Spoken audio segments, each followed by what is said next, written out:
característica geral com análise da estrutura geral, anatomia e fisiologia dos equinodermos.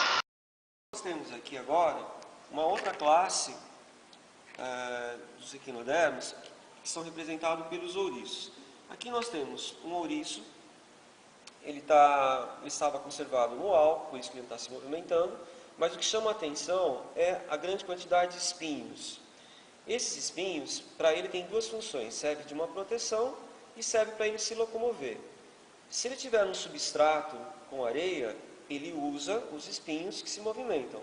Se ele tiver numa rocha, ele vai usar os pés ambulacrários. Então, os pés ambulacrários são essas estruturas mais esbranquiçadas entre os espinhos. Na verdade, ele tem 5 fileiras de pés ambulacrários. E esses pés funcionam naquele sistema de uma bomba hidráulica, né? A água entra no corpo e expande essas estruturas. Nessa região de cima fica o ânus e na região de baixo a gente tem a boca, bem no centro. E em volta da boca nós temos aqui o que nós chamamos de brânquias, né? Que são os órgãos respiratórios desses animais. O ouriço é a mesma coisa. Se a gente virar ele com a boca para cima, ele consegue também voltar à posição normal. Essa espécie é muito comum aqui no litoral de São Paulo. É chamada popularmente de pindá roxo. Notem que ele tem também um endosqueleto. Então, quando o animal morre, o que fica nele? Fica essa estrutura. Só a parte interna. Ouriço do mar aí na sua tela. Temos aqui os espinhos que estão sobre a pele, representado em roxo. Abaixo da pele temos o esqueleto calcário, portanto um endoesqueleto. Aqui temos o sistema digestório completo, porque tem a boca aqui na face oral, aqui embaixo, e o ânus aqui na face aboral, em cima. Temos aqui o sistema nervoso, com um anel circunfaríngeo e 5 canais radiais. Perceba que, comparado aos filos anteriores, o sistema nervoso desses animais é reduzido.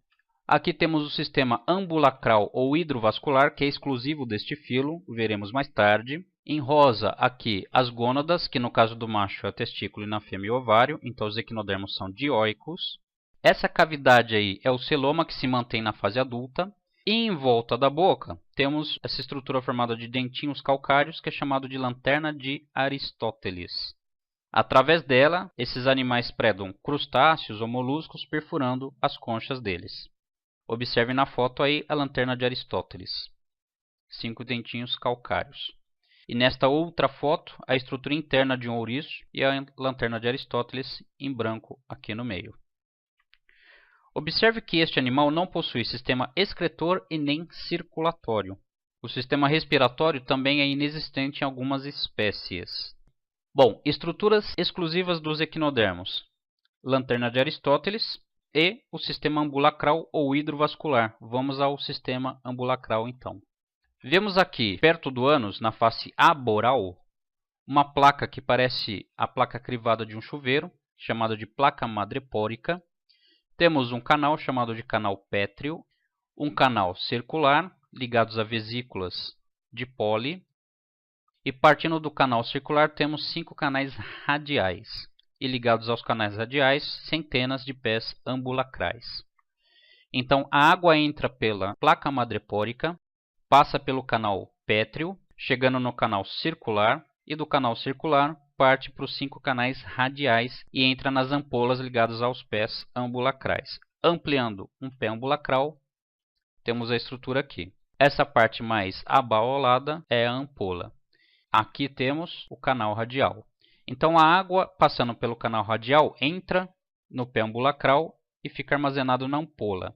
A ampola contraindo, empurra o pé ambulacral para fora do corpo do animal, que através da ventosa se fixa ao substrato ou a uma presa. Então os pés ambulacrais servem para locomoção e fixação, captura de presa e, além disso, fazem a percepção do ambiente através das terminações nervosas presentes nele. Em relação à respiração, algumas espécies têm brânquias ou papilas branquiais, que realizam as trocas gasosas diretamente com o fluido celômico. Em algumas espécies que não têm essas estruturas, o sistema ambulacral é que faz as trocas gasosas diretamente com o líquido celômico. A eliminação discreta também ocorre pelas brânquias se a espécie tiver e, se não tiver, pelo sistema ambulacral. Em relação à reprodução, os equinodermos são dioicos, portanto fazem fecundação cruzada, como já vimos, e a fecundação é externa. O desenvolvimento é indireto, com a geração de uma larva que tem simetria bilateral. Em ouriços, essa larva é chamada de plútea, e em estrelas do mar, bipinária e mais tarde braquiolar. Os equinodermos são divididos em 5 classes. A seguir, iremos explicar cada uma delas. Equinoides. Possuem corpo no formato de disco. Apresentam carapaça protetora de formação calcária. Exemplo, ouriço do mar e bolacha de praia. Asteroides. Apresentam um corpo achatado com formato de estrela.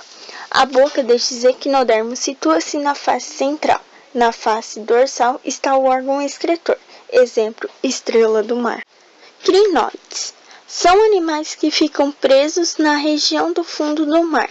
Apresentam braços ramificados. Exemplo, lírios do mar. Holothuroides. Apresentam um corpo alongado e cilíndrico. Numa das extremidades do corpo está situada a boca e na outra o ânus. Exemplo, pepino do mar. Ophiuroides. Apresenta um corpo achatado. Consegue se movimentar através de movimentos dos braços. Exemplo, serpente do mar. Problemas. Os problemas mais comuns nos equinodermos são a poluição e o derramamento de petróleo no mar. Isso prejudica a alimentação e a reprodução deles. E como alguns países, como China, Madagascar e França, faz criação para comercializar e para se alimentar, acaba não podendo caso eles estejam contaminados. A importância dos equinodermos para a sociedade. Os equinodermos, de forma geral, são poucos usados como alimentos. No entanto, os habitantes da bacia do Mediterrâneo comem assados ou cruas as gônadas do ouriço do mar. Curiosidades sobre os equinodermos. A gente pode observar que nós temos várias fileiras de buraquinhos minúsculos, né? Cada buraquinho desse tinha um pé ambulacral. Então, olha, são 5 fileiras. 1, 2, 3, 4, 5. Então, esses pés percorrem todo o corpo do animal. E os espinhos ficavam nessa base. Quando o animal morre, logicamente, os espinhos acabam caindo, né? Uma outra coisa também interessante é que muita gente fala que você não pode pegar o ouriço porque ele solta o espinho. Isso não é verdade. O que você não pode fazer é apertar o animal, né? Se você pegar com cuidado, essa espécie não causa problema algum. A gente tem uma outra espécie muito comum aqui em São Paulo, que é o ouriço satélite. Então dá para observar que ele tem os espinhos menores e mais largos, né? Então é uma espécie também bastante comum. Aqui está a boca do animal. Inclusive dá para ver que ele tem aqui alguns dentes. Esses animais, eles são herbívoros, se alimentam de algas. As estrelas do mar se alimentam de moluscos, crustáceos e vermes tubícolas. Algumas se alimentam de matérias orgânicas em suspensão. Em muitos lugares de nossas praias brasileiras, nós podemos ver alguns buracos cavados nas rochas. Esses buracos cavados nas rochas são chamados de locks. Muitas vezes são cavados por ouriços do mar. Essas locks são usadas pelos ouriços do mar para abrigos, e muitas das vezes eles vivem lá por resto da vida deles. As estrelas do mar podem ter de 5 a 50 braços.